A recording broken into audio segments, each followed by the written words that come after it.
Hi friends, आप देख रहे हैं सार के इंग्लिश 10+2 और मैं हूं सियास। आज चलेंगे हिंदी व्याकरण में, देखेंगे समास के काइंड्स को। तो आज मैं आपको सिर्फ 4 काइंड्स बताऊंगा, ठीक है।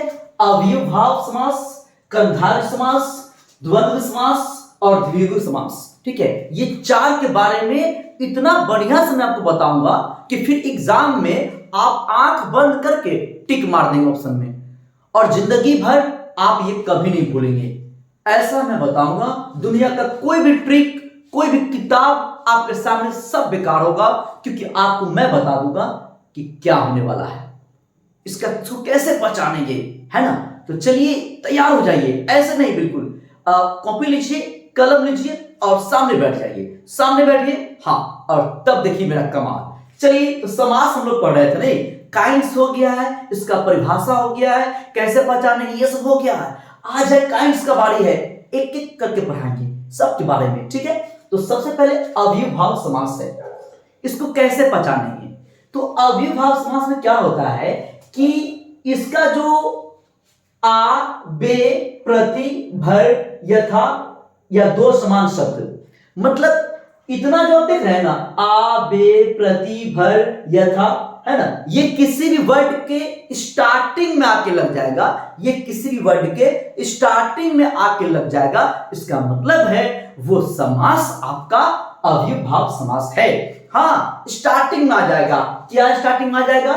तो आ, बे, प्रति, भर, यथा, इतना वर्ड अगर पहले आ जाएगा तो अव्ययभाव समास होगा। एग्जांपल देखिए, आ से देखिए, आजन्म, आजीवन।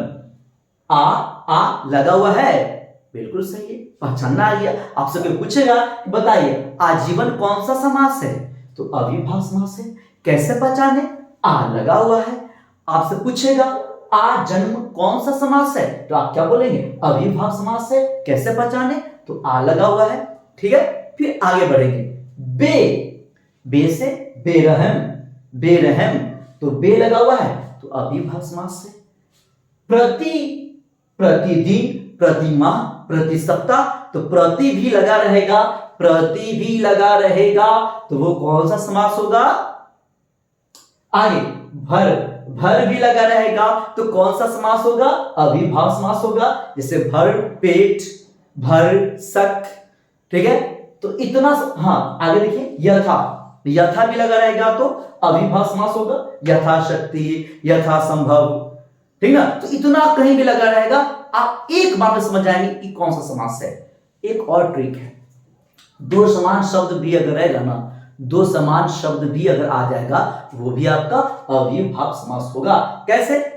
जैसे हाथों हाथ, दो समान शब्द है, देखने में हाथ भी है, इसमें भी हाथ है, इसमें भी हाथ है, तो हाथों हाथ बोल क्या रहा है? दो समान शब्द भी रहेगा ना, वो भी आपका अव्ययभाव समास होगा। जैसे हाथों हाथ, बीचों बीच, रातों रात, है ना। तो ये सब बीचों बीच, हाथों हाथ, बातों बात, है ना, ये ऐसा भी कहीं रहेगा, वो भी आपका अव्ययभाव समास होगा। अब आगे बढ़ेंगे, अगला है कर्मधारय समास। कर्मधारय समास क्या होता है? ये पहला जो उसका वर्ड होता है ना, पता है 2 वर्ड होता है इसमें, तो पहला जो वर्ड होगा वो इसका क्या होगा? विशेषण होगा, उसकी विशेषता को बताएगा। पहला वर्ड किसका? कर्मधारय समास का। जैसे मैंने बोला नील गाय, नील गाय, तो इसका पहला वर्ड क्या लगा हुआ है? नील, तो नील क्या? विशेषता को बता रहा है। गाय कैसी है? तो नीली है जो गाय, वो नील गाय।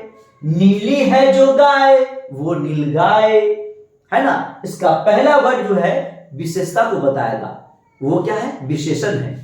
जैसे चंद्रमुखी, तो पहला वर्ड क्या है? चंद्र, तो चंद्र के समान मुख वाली, तो चंद्रमुखी, चंद्रमुखी।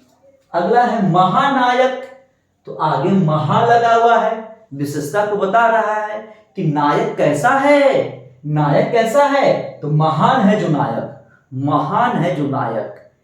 एक फिल्म है खलनायक, नायक नहीं खलनायक हूं मैं, सुने ना। अगला है नव युवक, तो आगे नव लगा हुआ है, तो नया है जो युवक, वो नवयुवक। तो हमने देख लिया है कर्मधारय समास में पहला जो पद जो होगा ना वो विशेषण होगा, विशेषता को बताएगा। क्लियर हो गया है? आगे बढ़े, चलिए आगे बढ़ेंगे। अगला है द्वंद्व समास। द्वंद्व समास ये जोड़ा होता है। द्वंद्व समास क्या होता है? जोड़ा होता है।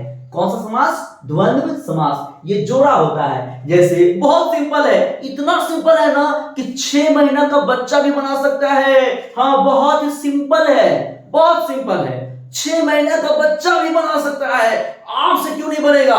देखिएगा, जोड़ा बोला है ना, द्वंद्व समास। तो अच्छा, 1 मिनट। भाई बहन जोड़ा है, हाथ पैर, माता पिता, लेन देन, राधा कृष्णा, हार जीत, थोड़ा बहुत, लोटा डोरी, सीता राम, सुख दुख, आटा दाल, आग पानी, रात दिन, राजा रानी, पति पत्नी। तो इसमें जोड़ा रहेगा। तो आपने देख लिया जोड़ा कैसा है। उसके बाद कभी आप लोग भूल जाते हैं कि द्वंद्व समास में जोड़ा ही रहता है कि कुछ और रहता है।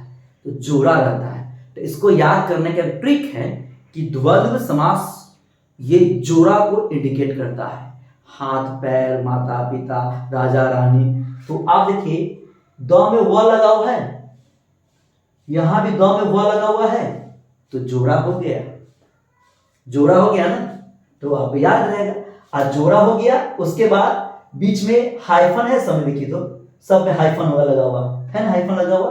तो नौ को आप मान लीजिए हाइफन, नौ को क्या मान लीजिए? हाइफन।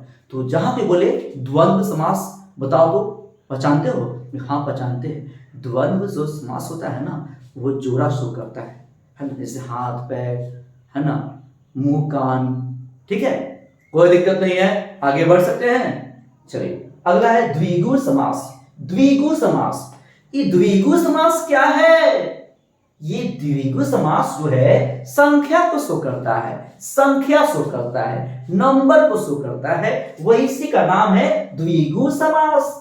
और द्वंद्व जो समास है वो जोड़ा को शो करता है, हाथ पैर, माता पिता, पति पत्नी नहीं। और द्विगु समास क्या है? संख्या को शो करता है। जैसे चौराहा, चौराहा है ना, 4 राहों का जो जगह होता है, समूह होता है, उसको चौराहा बोलते हैं। तो चौ से है ना 4, 9 ग्रह है ना, कितना ग्रह? 9। 9 संख्या है, संख्या है ना। 9 9 रत्न, कितना रत्न? तो 9 संख्या है।